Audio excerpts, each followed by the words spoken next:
In the last episode, we made a Lugia V-STAR deck using only our starting collection on Pokemon TCG Live and began our ranked mode journey. In today's episode, we are continuing the ranked mode and upgrading the Lugia V-STAR deck along the way.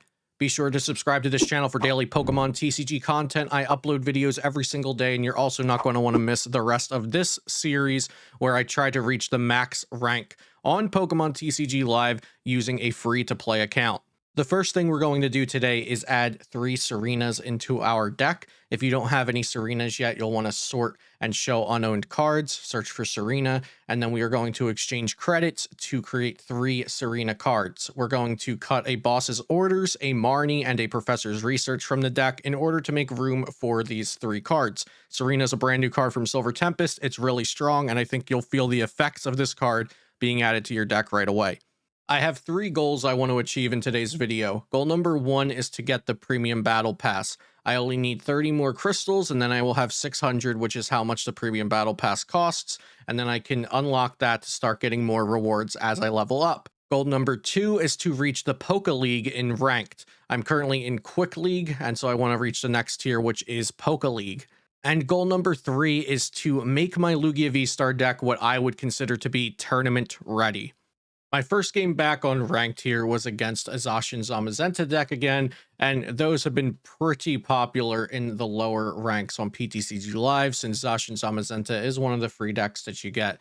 These are typically going to be pretty easy to beat with our Lugia V-STAR deck, so these aren't really anything to worry about. I expect to win almost every single time I play against one of these. It was a pretty simple game. And so really in this game, all I'm caring about is let's win, number 1, and number 2, let's evolve a couple of Pokemon so that I can finish that daily quest and get the crystals I need to unlock the Battle Pass. I'm able to win that game with ease, move up into Quick League a little bit more, and we do complete that daily quest so I can get some more gems and we'll unlock the Premium Battle Pass and collect the rewards that come with that retroactively since I was completing some tiers without having the premium yet. And that's going to help us a lot. At tier 4 on the Battle Pass, we'll earn another Lugia V-STAR, so I'm going to wait to make today's final upgrades until we reach tier 4, because then we'll just get a free Lugia V-STAR, and we are going to be adding that straight away into our deck. One of the battles I wanted to share with you guys in today's video is this one against an interesting Grass and Dragon deck that I came up against using Appleton and Beedrill. And Appleton and Beedrill were very, very hard to play against. And in the end, this rogue Grass and Dragon deck made up of mostly single prizers was actually able to take me down. So, Beedrill, Persisting Sting, and then Appleton and Flapple, it makes sense. They're both, all 3 of those cards are very, very good against Lugia V-STAR Archeops. So this was definitely an interesting one to show you guys. Maybe you'll run into it in Ranked as well.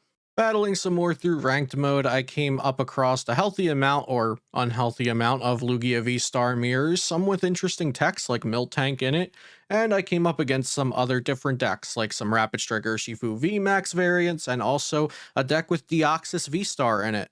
Finding myself 10 points short of Poke League in Ranked, and I'm also at tier 5 of the Battle Pass, and I have over 4,000 credits for crafting cards. I decided now was the time to make our final upgrades for today's episode. Let's head on over to our Lugia V-STAR free-to-play 1.1, and we're going to start by taking some cards out like Chinchino and Minchino, and we're going to want 4 Lugia V in this deck, so we will have to craft 1 Lugia V with our credits to start things off here. We're going to want 4 Lugia Vs so that we can bench them as consistently as possible on turn 1, and we'll also add the 3rd Lugia V-STAR that we got from tier 4 on the Battle Pass. Unfortunately, I will be dropping Blissey V from this version of the deck, but don't let me put a stop to your fun if you really love Blissey V. Feel free to keep on jamming games with Blissey V in the deck. It's not going to hurt you that much. I don't think it's optimal for a competitive environment, but if you're looking to have fun as well and you like Blissey, go for it. Keep Blissey V in the deck. Next, we're going to search for Yveltal. This is Amazing Rare Yveltal from Shining Fates, and that's a super strong card with Amazing Destruction that just instantly knocks out a Pokemon. We are going to want that in our deck, and we're also going to be adding some energies to help out with the new tech Pokemon that we're adding, like these 4 Aurora energies that can count as any type of energy. Those are going to be really important for attacking with Amazing Rare Yveltal and also for attacking with Radiant Charizard, which we will be adding to the deck in just a moment. Those Aurora energies also make you discard a card when you attach it, so that can even be used to put Archeops into your discard pile to later summoning star them out with Lugia V-Star's ability. Double Turbo Energy is a very efficient energy. We can use this to satisfy the attack costs for most of the Pokemon in our deck, so it's a no-brainer to add this one in while we're upgrading. Heat Fire Energy will be good because we can use that for either Radiant Charizard or Amazing Rare Yveltal. And of course, we want to use all special energies because of Arceus's Primal Turbo ability, only searching out special energies. Hiding Dark also going to be good for that Amazing Rare Yveltal. Lumineon with the Luminous sign is a very strong card. When you play it from your hand to your bench, you can search your deck for any single supporter card that you need, whether that be a Serena, a Boss, a Marnie, or a Research. This can get it all. And we can even attack sometimes with that Aqua Return to shuffle Lumineon V back into our deck, and then we can go later on and search it out and even use that Luminous sign again. Here's the Radiant Charizard that I had mentioned from the Pokemon Go set with the Excited Heart ability that allows it to attack for less if your opponent has taken prize cards already, and the attack does 250 damage. We'll also be adding this Manaphy with Wave Veil to protect our benched Pokemon from damage from opponents' attacks. Some popular Pokemon you'll see that do bench damage include Rapid Strike Urshifu VMAX and also Amazing Rare Raikou. Additionally, Choice Belt is going to be a very important card for this deck to make our attacks do 30 more damage to Pokemon V. This will put our Charizard's Combustion Blast up to a potential 280 damage, which can one-shot an opposing Lugia V-Star, and it can help our Lugia V-Star do even more damage on top of the powerful colorless energies. We'll also be adding a Stadium into the deck finally, choosing Collapsed Stadium as our choice.